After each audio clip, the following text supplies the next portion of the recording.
After a rough couple of years following the release of Resident Evil 6 and Operation Raccoon City, the Resident Evil franchise has been on one hell of a hot streak over the past few years, with Resident Evil 7, Resident Evil 2 Remake, and Resident Evil 3 Remake dropping back to back.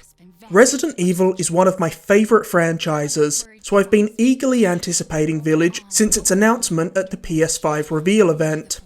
I was expecting this to be good thanks to Capcom's recent track record, but I've gotta say, I was definitely surprised by just how good Village is. I absolutely loved this game. In fact, this would be in my top 3 Resident Evil games ever. I loved Resident Evil 7, but Village is a game that wonderfully builds on the foundation laid by that game to create an experience that is better in nearly every conceivable way. Resident Evil Village masterfully blends action and horror while also being self-aware enough to really lean into the ridiculous and weird side of the franchise, and it isn't afraid to occasionally be self-referential when it feels appropriate. Resident Evil Village opens with a gorgeous Coraline-esque storybook cinematic. This amazing animation style is not only unlike anything else in Village, but unlike anything else in the entire franchise. It's a very cool way to open the game, and it helps set the ominous tone that persists throughout Village. Resident Evil Village picks up 3 years after the events of Resident Evil 7 and sees Ethan and Mia living a somewhat normal life. Following the traumatic events of the last game, they've relocated to Eastern Europe, and they've even had a baby. But Ethan's life is once again thrown into turmoil when Chris Redfield shows up one night, gunning down Mia and kidnapping his daughter Rose. This leads to Ethan venturing into the titular village in pursuit of his daughter. This opening is an excellent way to set up the story of Village. Trying to figure out why a long-time series hero like Chris would do this will no doubt get any long-time Resident Evil fan invested in the story from the jump. It's no wonder Capcom was so quick to show this scene in trailers. Village's story had me hooked all the way through, thanks to the intriguing setup and interesting lore breadcrumbs that are scattered along the way. But it was really the last chunk of Village where everything came together for me. Village ramps up to a bonkers, action-packed finale that's ridiculous in all the right ways, delivering a barrage of thrilling moments and unexpected plot twists. I'm glad to say that Village's ending is much stronger than 7's was. I really liked most of Resident Evil 7, but I thought it stumbled a bit towards the end. In fact, there are several great Resident Evil games that fizzle out at the end and don't quite stick the landing. But as I watched the credits roll, I was left feeling totally satisfied with how Village wrapped up. Maybe the biggest surprise with Village to me was that its plot retroactively makes Resident Evil 7 better, offering a lot more context for the events of that game. Resident Evil Village is far more connected to the overall Resident Evil universe than 7 was. Village connects to other Resident Evil games in satisfying ways, and there's a ton of fun Easter eggs to be found throughout Village. Village has one of the best lineups of villains in the franchise's history, in the form of Mother Miranda and her 4 lords, Lady Dimitris, Donna Beneviento, Salvatore Moreau, and Karl Heisenberg. These characters all have fantastic designs and memorable personalities that are showcased throughout each of their unique locations. Lady Dimitris, aka the internet's favourite Resident Evil character ever, has been showcased pretty heavily in Village's marketing, and for good reason. She's a really awesome character. She has one of the most iconic character designs in recent memory, and her giant stature gives her a very imposing presence. The animation work on her is also remarkable. I particularly love the way she ducks under doors. It really highlights just how huge and menacing she is. Dimitris is a stalker enemy, like Resident Evil 2's Mr. X or Resident Evil 7's Jack Baker, meaning she'll constantly be pursuing you when you're in her castle. Having an omnipresent threat hunting you is inherently scary, though I did find the cat and mouse game slightly less intense this time around, as we've dealt with this type of enemy a lot lately, so I knew I could ultimately get around her by utilising the same strategies I used on Jack Baker, Mr. X and Nemesis. That's not to say the fear factor is entirely diminished, as it'll never not be terrifying to enter a room only to see your pursuer standing right in front of you. Fortunately, Village knows when to show restraint and doesn't overuse the stalker mechanic, which keeps it from ever getting boring or frustrating. I won't talk too much about the other villains as they haven't been showcased as heavily, and I don't want to spoil anything, so I'll only briefly touch on each of them. Heisenberg is easily one of the most interesting villains in the game. He's a very messed up character who has the ability to manipulate metal. Heisenberg is easily the second most noteworthy lord after Lady Dimitris. Moreau is one of the more unique characters of the game. He's the most monstrous looking of the four lords, as he's seemingly some sort of human-fish hybrid, though he's also one of the more tragic characters of the game, with his only real goal seeming to be not disappointing Mother Miranda. The final lord, Donna Beneviento, is a ventriloquist. I will keep it very vague while talking about her, because I think her area is one of the strongest parts of Village. It's also easily the scariest part of the game, thanks to its hallucination-driven psychological horror. Then finally, we have the big bad herself, Mother Miranda. As most of her story unfolds towards the end of the game, I won't say much other than that I found her motivations pretty interesting and really loved her creepy, gothic horror-inspired character design. Village's ensemble of villains are a huge part of why I love this game so much. The way these villains are set up also allows Village to showcase a bunch of unique locations that all stand out and feel drastically different from one another, while still feeling like they fit together to form a coherent whole. While the villains in Village are exceptional, the protagonist, Ethan Winters, certainly isn't. I found Ethan to be a very vanilla character in Resident Evil 7, and Village certainly didn't change my mind. Ethan being surrounded by so many awesome characters only highlights just how dull he is.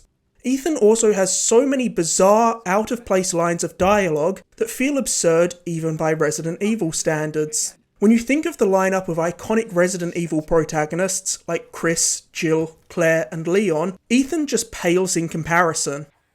Resident Evil Village has a lot of shades of Resident Evil 4, which is certainly not a bad thing. After all, if you're going to draw inspiration from something, why shouldn't it be one of the best games of all time?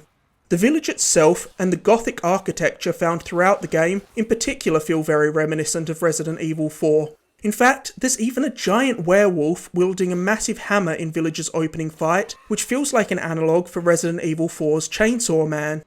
Resident Evil Village's gameplay is sublime. While Village controls very similarly to 7, it's definitely more refined in many ways, which is important because Village is a lot more heavy on action than 7 was, though it certainly doesn't go quite as crazy as something like Resident Evil 6 did. I think that some people might be put off by Village's more action-heavy approach, but for me, the ratio of action to horror felt pretty much perfect.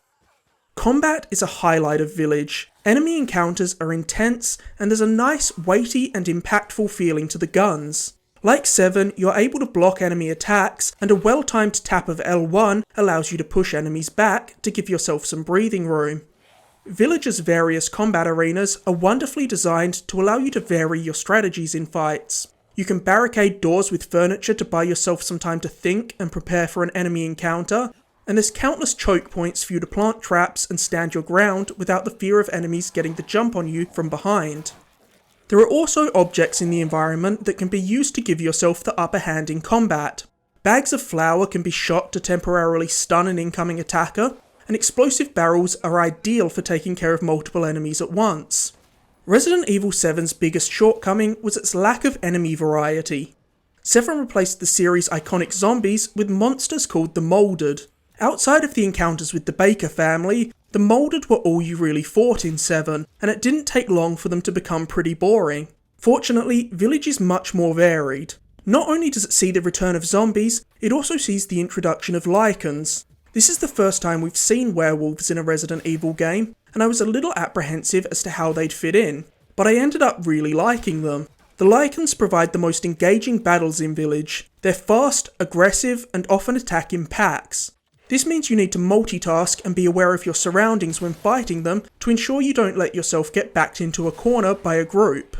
The lichen easily earn their place amongst the lickers and hunters as one of the most interesting and exciting enemy types in the series. Zombies and lichen aren't the only enemies that are thrown at you in Village, but some of the other enemy types aren't introduced until fairly late into the game, so I won't spoil them. I'll just say that I really like these late game enemies. Their creative and grotesque designs are backed up by interesting story context, and they force you to mix up your playstyle that you've no doubt grown comfortable with by the time these enemies are introduced. Villagers' boss fights don't necessarily bring anything new to the franchise, but they still provide exciting set pieces. What these battles lack in originality, they more than make up for in spectacle, and the sheer intrigue surrounding the excellent cast of villains goes a long way to keep boss fights engaging. Combat also continues to evolve and grow more satisfying the further you get into Village. You really feel yourself getting more powerful as you upgrade your guns and augment them with new parts you find hidden around the world. It's very satisfying to see enemies that once took an entire clip to take down be taken out with only a few bullets. In a lot of ways, Resident Evil Village will feel very familiar for Resident Evil fans. There's plenty of keys and medallions to collect to open up new doors, you still save your game at a trusty typewriter, and there's of course a plethora of puzzles along your journey. Resident Evil Village's puzzles are mostly fun, but they're all quite easy to solve. This didn't bother me too much though, as I'd rather this than obtuse puzzles that take forever to solve and break the pace of the game. I highly recommend that you take the time to slow down and thoroughly explore Village's environments, as it does an excellent job of making exploration feel rewarding. You're constantly finding items, money, weapon parts and ammo, as well as notes and documents that expand the story and delve deep into the lore of the world. There's even some substantial side areas filled with puzzles and some of Village's most grueling fights that are entirely optional. I can't stress enough how worthwhile it is to read the notes in Village. They offer meaningful insight into characters' backgrounds and motivations, as well as further explaining Village's place in the greater Resident Evil mythos. And you'll definitely miss out on some important story context if you're skipping the notes. I'm a sucker for Resident Evil lore, so I was obsessively poring over everything I found in the world, and I genuinely think doing this enhances your experience with Village. Something that I always found a little silly in Resident Evil 7 was the very on-the-nose way yellow tape was used to show what you're able to interact with, and Village does the same thing. While it definitely gets the job done, it does feel like an inelegant solution that occasionally makes it feel like the game is holding your hand just a little too much. Earlier, I mentioned there were a lot of ways that Village clearly draws inspiration from Resident Evil 4, and a couple of these are implemented through gameplay. For example, the inventory management system in Village is lifted pretty much directly from 4, as you shift and rotate objects to squeeze as many items as possible into your inventory. But maybe the biggest parallel to 4 is the inclusion of a mysterious and memorable new merchant in the form of the Duke. The Duke is one of the best characters in Village. He's a perfect encapsulation of Resident Evil's charming weirdness. His character design is so bizarre and unique, and he's used not only as a way to implement some new mechanics into Village, but also as a resource for story exposition.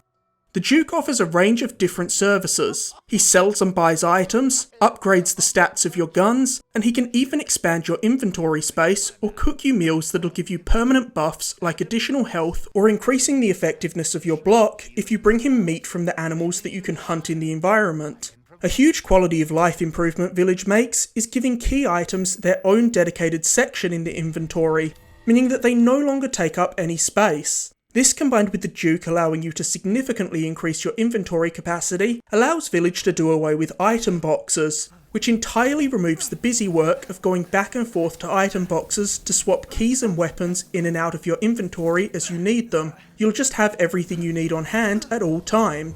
It's these kind of thoughtful changes that make Village a more frictionless experience than any prior Resident Evil game.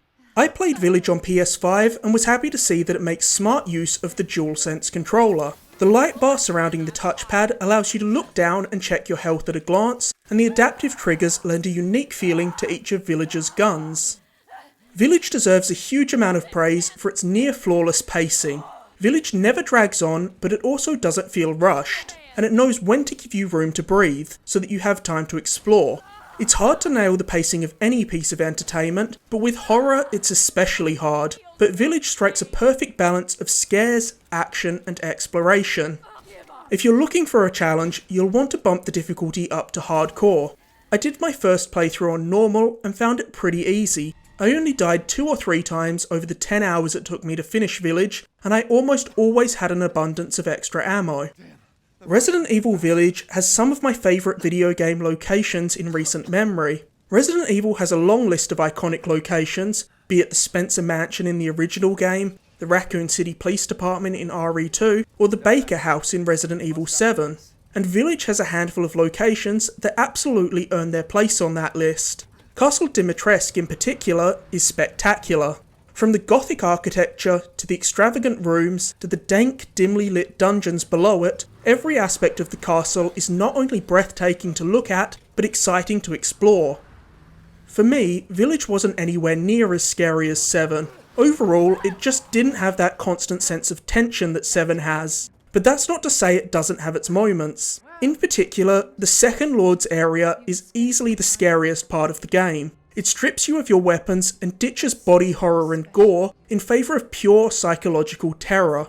This area has major PT vibes and features not only the scariest moment in Village, but one of the scariest moments in the entire franchise. Village also utilises jump scares to great effect. It shows restraint and doesn't bombard you with them constantly, but when they do hit you with a jump scare, it's usually well timed and effective. They definitely got me good with jump scares a few times throughout Village. While I didn't find Village particularly scary, horror is of course extremely subjective, as everyone finds different things scary, so the parts that didn't have any effect on me may very well be terrifying to you, and the parts that genuinely freaked me out might not be frightening at all for you. Resident Evil games have long been the gold standard for incentivizing repeat playthroughs, and Village is no different. Village's large suite of unlockables, like infinite ammo weapons, make repeat playthroughs faster and more fun if you want to pursue trophies or achievements and speedruns. Resident Evil Village also sees the long-awaited return of the fan-favourite Mercenaries mode after it was absent in 7 and cut out of the remake of 3. This fast-paced and arcadey mode sees you tearing through maps, gunning down enemies as fast as possible in the pursuit of a high score. The Mercenaries has always been a lot of fun, and it remains great here.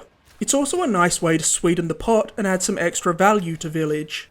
Resident Evil Village is one of the best looking games I've ever played. The attention to detail in every environment is breathtaking, and the photorealistic lighting effects add a lot to the oppressive atmosphere of Village. This is right up there with Demon's Souls as one of the most impressive showcases of next-gen visuals yet. The gorgeous graphics are also backed up by impeccable sound design that goes a long way to up the intensity of enemy encounters, as enemies snap and snarl at you, and the ominous sound of footsteps hitting the ground when you're being hunted by Dimitris ensures you're constantly feeling pressured to keep moving. Resident Evil Village is an unabashedly weird game that masterfully blends action and horror to create a game that simultaneously feels both familiar and unlike anything else in the series. Its story manages to not only serve as a compelling sequel to 7, but also offers substantial and satisfying connections to the Resident Evil universe, without feeling pandering or like fan service for the sake of fan service. Village's moody atmosphere, breathtaking visuals, and satisfying combat make it one of the best Resident Evil games yet.